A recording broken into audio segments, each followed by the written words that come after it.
Welcome to the All Things Circular podcast, your gateway to the circular economy. Hosted by industry experts Victoria Darcy and Rich Bulger. Every episode is proof that circularity isn't just good for the planet. It's a smart business decision. Our mission is simple: to empower, to inform, and to show you how to make the circular economy work for you. Hi, everybody. Welcome to the All Things Circular podcast. I'm Vic Darcy. And I'm Rich Bulger. So today we're at the RLA and we have an RLA veteran with us. This is Jorden Sielaf from Gierd. Hello. So, Jorden, you're a friend of the podcast, actually, because you have been a sponsor of the masterclass that Rich and Peter and Deborah ran. Also, you are a sponsor of Rich's book, which has been given away at the podcast today. So, why don't you tell our listeners a little bit about Gierd and what it is that you do? Yep. And talking about Rich and I have connected probably at every company I've been at. So, been at a great opportunity to work on really cool projects over the last, 10 plus years. When you find good people that add value, you tend to stay with them. And from Verizon through Cisco to research, Jordan's been a staple. So it's been fun taking this ride with you. Yep, for sure. Yeah. So a bit about myself and Gierd. So I am been in the RL space for almost 20 years. Started out doing refurbishment for the insurance industry. I ran global supply chain. Worked across U.S., Asia, and South Pacific, or Caribbean, and then moved into marketplace because there was this surge of returns that were coming through trade-in programs with the carriers. And so built an online e-com business for a large company called Assurant, and we scaled that to a pretty considerable size globally. Started to see patterns in the industry, and ultimately left there, went to Amazon to help lead building Amazon Renewed, and that business continues to grow today. And as I was there, I started to see opportunities where there's this gap that existed between the brand and the marketplace. There's a lot of decision logic that has to happen between when a product becomes eligible for the market and ultimately how it should be priced and how it should compete within this space. This has largely been governed by retail. But in 3P marketplace, it's really up to the brand to be the subject matter expert and to solve for all of the pricing dynamic changes, how much supply to allocate based on demand, in a space where information is actually quite limited. And so over the last 4 years, Gierd has been building a large data model that drives decisioning for marketplaces so that a brand can plug in and instantly start scaling in the marketplace, understanding logic, understanding competitive data insights. Where should they price it in the next 3 months? What is the decay rate that they should establish so that they can scale their business and ultimately own the sale? And we believe ultimately that brands should be in a position where they can own the sale because they're going to be able to build the best programs for the customer. And marketplaces create that environment, and that's where Gierd specializes. So not all marketplaces are built and function the same. That's correct. You mentioned some terms. You mentioned brand, a maker of things, or a distributor of things. You could be a retailer that has multiple different brands. That's right. That's in their portfolio that are returned that need a home. For sure. Third-party marketplaces are marketplaces outside of a brand's control. That's correct. Verizon has certified pre-owned on the Verizon.com site where they control the pricing. They have influence over customer service and return rates. Yep. In the third-party marketplaces, some common ones, Amazon, eBay. That's correct. Walmart.com, Rebello. All of those marketplaces you would think are aligned in how you would go through. And let's take one thing and just put it out there and it's on all the marketplaces and it'll sell, but it's not that simple. Can you elaborate a little bit more on the complexity of managing multiple marketplaces? Yeah, so every marketplace has their own algo, how you win in that market, how you drive exposure. Algorithm, yeah. Your own algorithm for establishing cadence and search. So customers need to find you. And each market operates differently and has different strategies that you have to align to. Price point establishment is really your central point of governance. The marketplace has competitors in that space. And so you have to align your price for your product for similar spec products has to be in line. And if it isn't, you won't move your product. So it's very much in line with the retail strategy side, but you have to operate differently across each one of these channels. So eBay, you have a unique listing ID, whereas on Amazon, you have a central catalog control. Yeah. Walmart is leaning more towards the central catalog control structure. And they both have their advantages. Where you control the listing, you have a lot more control over the content. Whereas on Amazon, you might be competing for content score. And each one of those creates opportunity for you. If you're working with the right partner, you can capture more opportunities. So trying to simplify it and put it into a manner that my Army truck driver brain can understand and communicate. If I have a used microphone that I want to go through and list, as you mentioned, Amazon has a central catalog, meaning one microphone can tie into one listing, and then you're competing for positioning or the buy box, the lowest price that people will tend to click on, or highest visibility. You want to be at the top. Whereas eBay, you might need to take this microphone and put it on 3 or 4 or 7 or 8 different listings, and all these catalogs are different. We discussed yesterday in the masterclass that all the grading is different. Each one of the marketplaces call good, better, best different things. That's correct. And then pricing is different. If this microphone is listed on Amazon at $100 in like new condition, and eBay it was listed at $105, and Walmart.com it was listed at $80. I might not want to list it on Walmart. Or if someone comes in that goes from $100 and they come in at $99, well, maybe I need to go through and take my price down to $98. But you don't want to take it too low, and you don't want to have people go through and have to go through and put fingers on keyboards and manipulate information. How are you solving those struggles? Yeah. So when you're building your catalog across multi-channel, you are looking for those anomalies, and then you're trying to build counter strategies against those anomalies. So somebody who's priced at $70 on Walmart versus Amazon being at $100, there's probably a misalignment on the grading. So we want to counter those misalignment by going and filing a claim, validating whether or not this is a true excellent condition on Walmart versus Amazon's excellent condition. As a brand or a top of the funnel supplier for this key product, you tend to have an advantage over the rest of the market. So that may be a one-off offer at $70. You have more supply, more depth. You want to create a standard. So one, you're going to probably file a claim against that to avoid having a negative customer environment for that experience for that $70 item that is priced under excellent. And then on Amazon, eBay, I would say the grading is starting to get more in line, more comparable. So that's what I'm hoping. Yeah. And programs like CTIA, who's launching a standardized grading structure.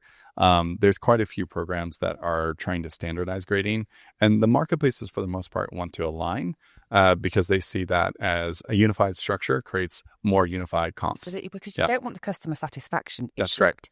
And I think one of the things that does need to happen with this industry is a better understanding and education on what grading is. For sure. And how it operates and the expectation of the product from the customer. Correct. Because, interesting for me, from my experience with brands, is perception on certain marketplaces. Do you see sort of pushback on brands to say, okay, you can put it on Amazon, but you can't put it on eBay, for example? Yeah, for sure. And a lot of that is rooted usually on the fear of cannibalization across the channels. They don't want to compete on their primary channel. They're okay with a non-primary channel. That type of, I would say, sentiment is changing quite rapidly. Here, attending your masterclass, validating forum groups where more and more brands are starting to say, I want to expose across all channels. We're in an omni-channel environment. Everybody needs to be selling across to all channels and have a unified strategy across each one of those channels. Stabilization in an environment is good, right? Buyers appreciate stable environments where they can go to one channel to the next and find comparable pricing. Yep. That drives trust across the full program because, again, reverse logistics and refurbish-based goods is a program. Yeah. And it has to be established centrally, usually from a top-of-the-funnel provider who can unify the strategy across multi-channel and then build those channels up. What we have seen traditionally is, to your point, we're okay on this one channel. Well, that really narrows your market way down for that product.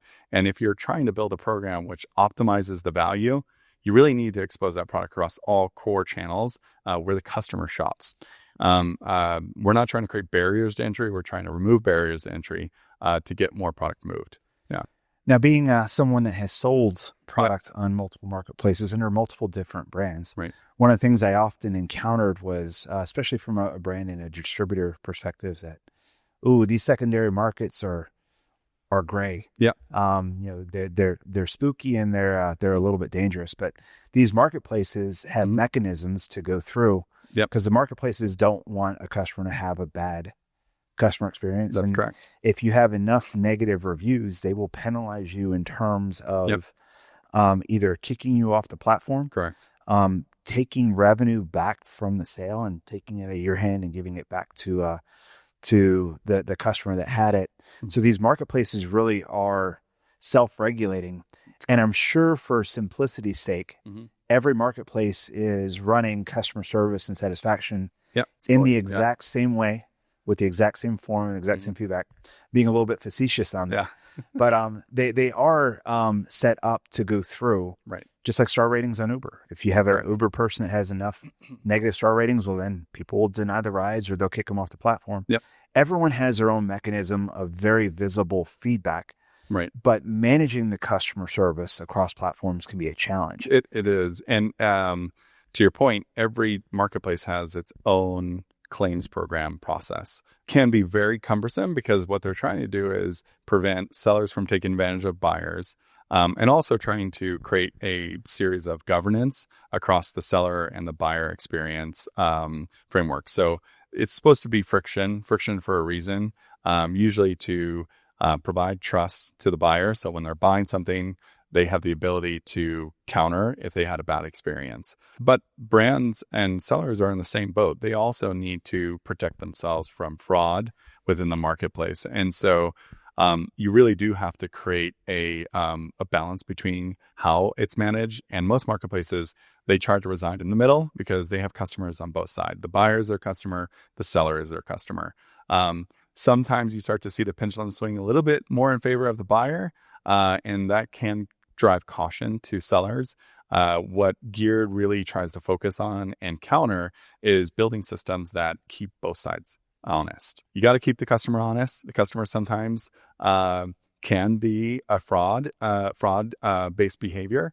They're still a customer, though. So we have to be able to build systems that protect the customer experience while also protecting the seller experience. I think what's really interesting for me in this space is historically, I think brands haven't really embraced it, and it's more been the third-party sellers that really led this. Are you seeing now a change in those behaviors, like a cultural change? For sure.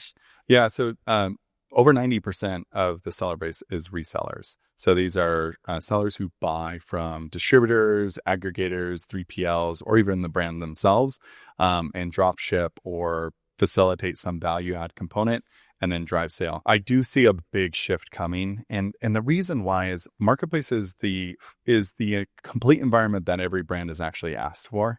The brand wants to own the sale and they want to own the experience. Marketplace creates that environment for a brand to plug in, be the owner of the sales transaction, create the experience within the environment, and start building programs. And most of these programs can only be built by top of the funnel partners. So that would be the brand, the manufacturer, or the large distributor. Yeah. And those are I do see a shift coming where they're pulling back from the reseller and taking ownership of the sale. I think it's really interesting because I think what we're also seeing is an acceptance from brands that, to look at these alternative channels. Actually, a marketplace is now a critical part of the sales funnel. That's correct. Yeah. And it's creating more innovation, though, in the 3PL space. That means the companies who are buying, who are just flipping, That's a very simple function. But if you're starting to solve for key pain points, innovation starts to occur. And we're seeing this a lot driven by the forums here, the master classes, looking across multi-verticals, educating each other on ways to solve it. I was on a call recently where we're talking about how can the hard lines learn from the soft lines. Soft lines has a 30% return rate. That means they had to build robust systems to nurture and fuel the recovery of that on usually ASP targets that are sub $100, right? Define hardline and softline. What do you mean? So softline would be clothing, apparel, sometimes sports and outdoor based equipment. All of this is your softline space. Clothing has about a 30% return rate within the space because people try it on, they don't like it, they return it. Again, 99% of it is no trouble found.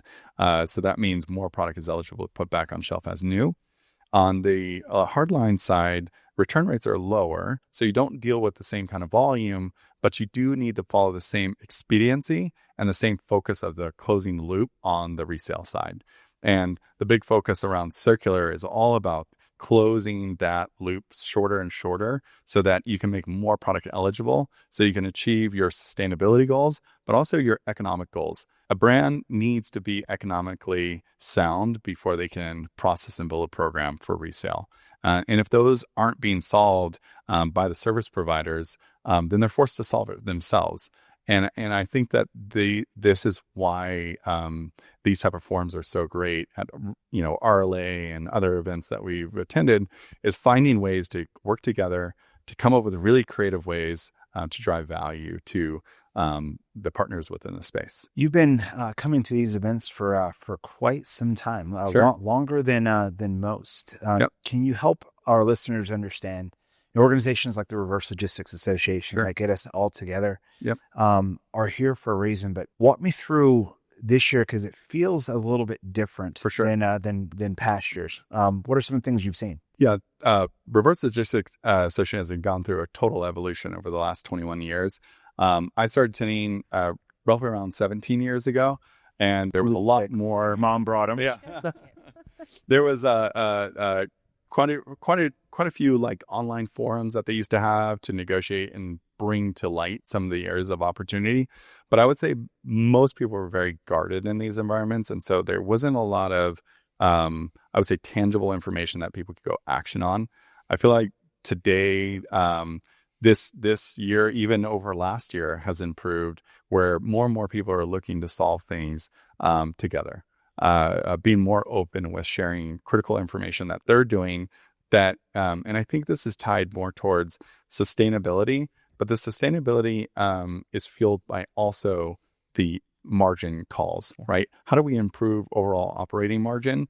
And these things are now, really kind of driving this industry forward and bringing way more people involved. I'm very excited about this year, but I'm even more excited about next year for RLA. So based on those trends that you're seeing, are you seeing them in any particular vertical, or are you seeing this across the board? I'm seeing it across the board. So you're seeing clothing, obviously very active in the reverse space, hard lines within like consumer electronics to, heavy, bulky related appliances are also looking at ways to be able to shorten the return to recovery. Yeah. When you deal with appliance, you think, hey, how do we solve for appliances where it's heavy?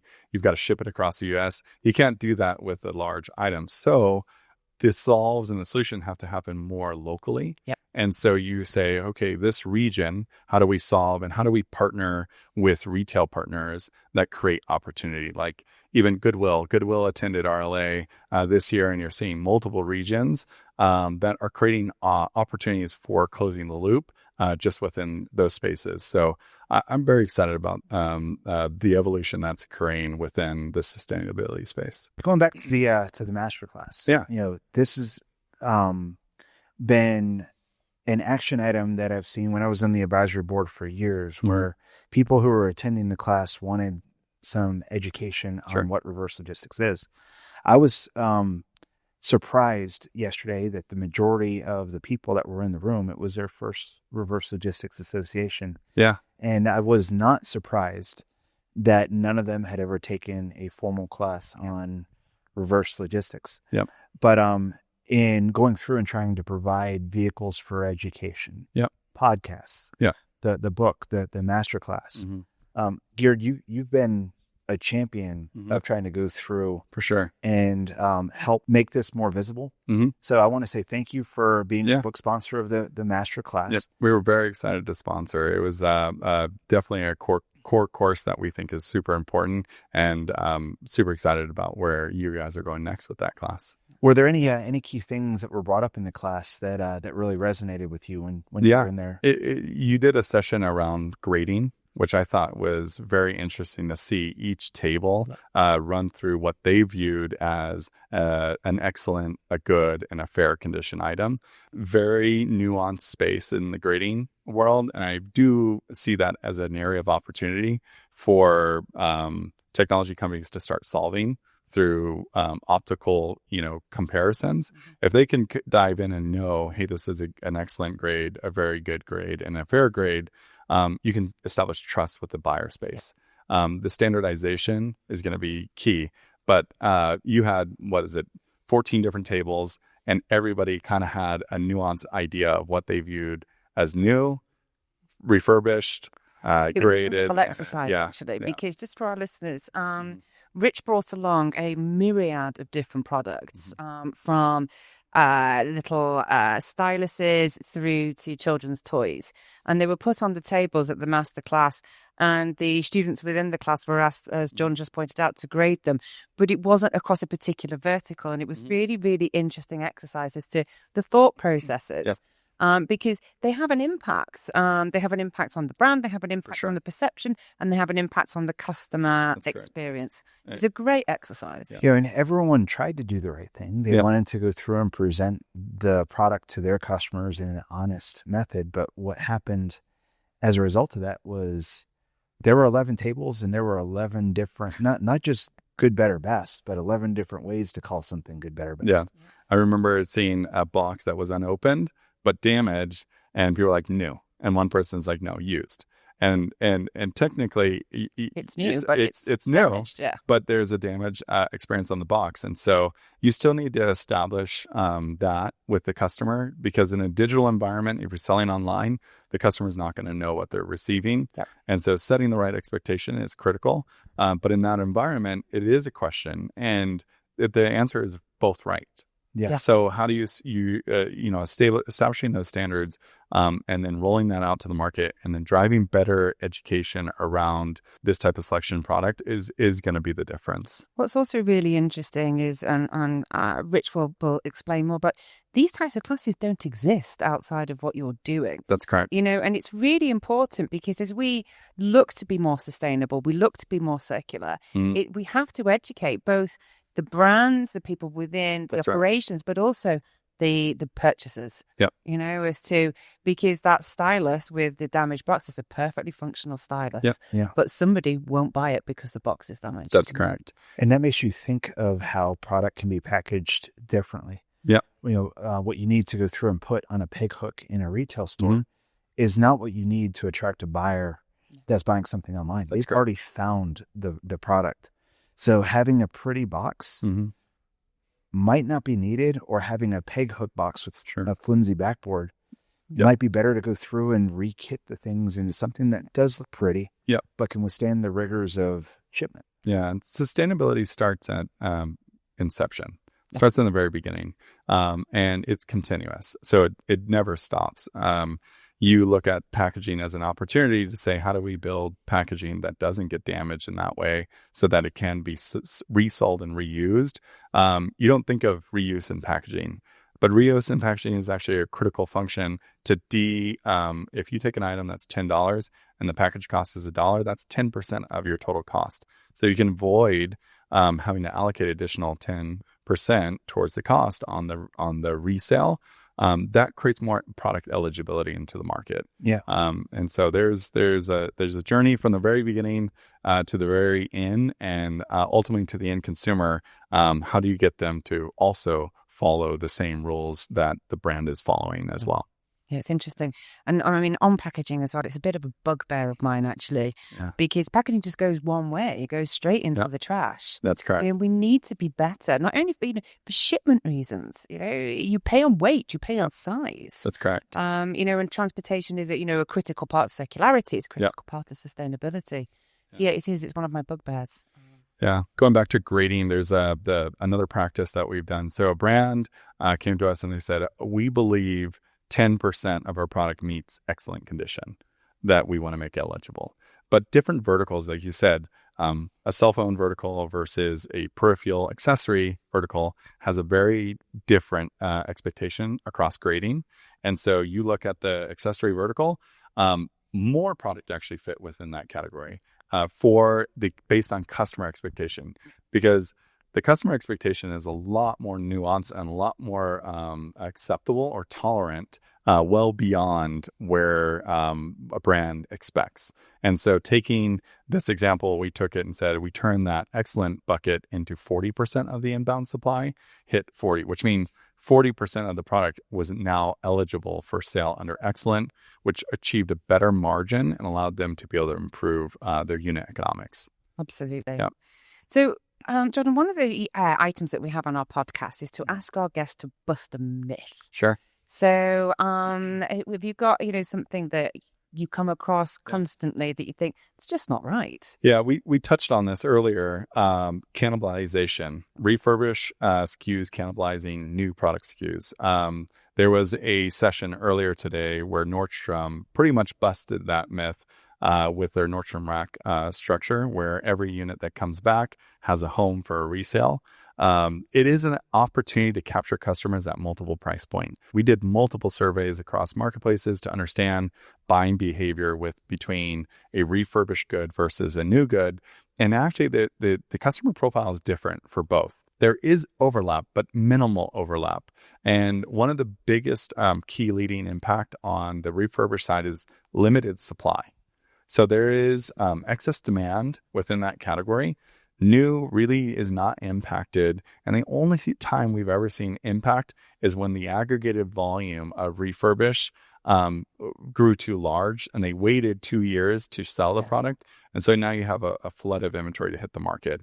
But you can counter that through more effective strategies of moving that inventory as it hits your dock and moving it out faster. And so really, we see it as a net benefit. You actually acquire new customers through refurbished goods in addition to your new. We saw that at Cisco quite a lot, didn't we? Mm-hmm. It was one of the things that we used to have to come up against and combat all the time.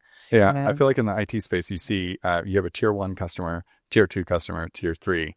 Each of them have different demand. Different profiles as well, right? And different profiles, exactly. So you should want to service all 3 of them. You see this in the cell phone market as well. You don't have to constantly create a high-end device and a low-tier device. You can minimize your complexity within your supply just by selling your used when it comes back. One of the things that I also saw was the marketing organizations within companies were really good at selling to the first customer. Customer one. They knew exactly how to go through and pull the strings to make them go through and buy. For sure. But the people who want to buy the thing used 2 or 3 years after it's made have completely different strings to pull. For sure. If you go through and, my 2015 Dodge Ram with 80,000 miles on it. Yeah, which, by the way, the car looks great. Well, thank you. I take really good care of it. But I paid cash for it. And for me, I bought it when it was new, and I'm using it until it no longer works. But I bought it new. Mm-hmm. Now, I do get notices from Ram all the time saying there's high demand for my truck. And if I trade it in and get the 2025 model, for sure, I'll get $5,000 above Blue Book. Now, the person that would buy my 2015 Dodge Ram, if they're offering me $25,000 for it, that means that they can sell it for $30,000 and they'll sell warranty and services on top of it. Yeah. But what a person buying a used truck needs in terms of financing, warranty, appearance. Yeah. They might not need it to look and feel like new, but they want to get compensated by paying a lower price. Yeah. Correct. So knowing how customer 2, 3, and 4 buy allow you to harness that residual value to Sure. sell the next new thing. Yep. Imagine what would happen to the price of an iPhone if the used one no longer had value. Yeah. Or your truck or your home. So I completely agree that cannibalization effect, a negative fear of brand protection and loss of new sales is countered by the residual value effect. Correct. Yeah, residual value is what drives the value on that first sale. Yep. So if you don't have programs on to equip resellers or equip your brands or your retailers with methods to sell that product or to promote it, and you're narrowing your market down to really one or two channels, you're really negating that primary value of driving sales. Yeah, you're making it harder for yourself. Yeah. Now, we've already established that Gierd is an expert in understanding who the second, third, and fourth customer are and how to match products to them on marketplaces and optimize the value through some pretty cool tech. But the other selling point that Gierd has to have is attracting suppliers, the people that want to list. So this final question kind of goes into two parts. Who are your ideal customers that have supply that need to get matched through your orchestration platform to demand? Who are those and how can they find you? Yeah. So we work primarily with brands. We want to build programs at the brand level. And we usually work in unison with their third-party logistics partners because we can plug in, reduce barriers to entry through direct integration into their backend. And then we build programs from the brand out. It's critical for the brand to be involved. When they are involved, we create real value for the consumer through their direct-to-consumer sales channels. So eBay, Amazon, Walmart are great partners of Gierd's. Target is also expanding into the marketplace. Best Buy announced that they're launching their marketplace in June. More and more retailers and .coms are looking to expand their selection, so their endless aisle. And brands really need to be prepared to be able to expose their product across these channels. And so we start with new, but we want to close it with refurb inventory and continue to close that circular loop within the market. And marketplaces is our core area of focus. And I see it as the perfect environment for true circularity. I couldn't agree more. Wonderful. Yep. Well, it's been a great show at the Reverse Logistics Conference and Expo. Jorden, thank you very much for joining Victor. Appreciate it. Thank you. Another episode of All Things Circular. For sure. Great. Thank you. Thank you. Yeah. Thank you. Thanks for tuning in. Please head over to allthingscircular.com to learn more.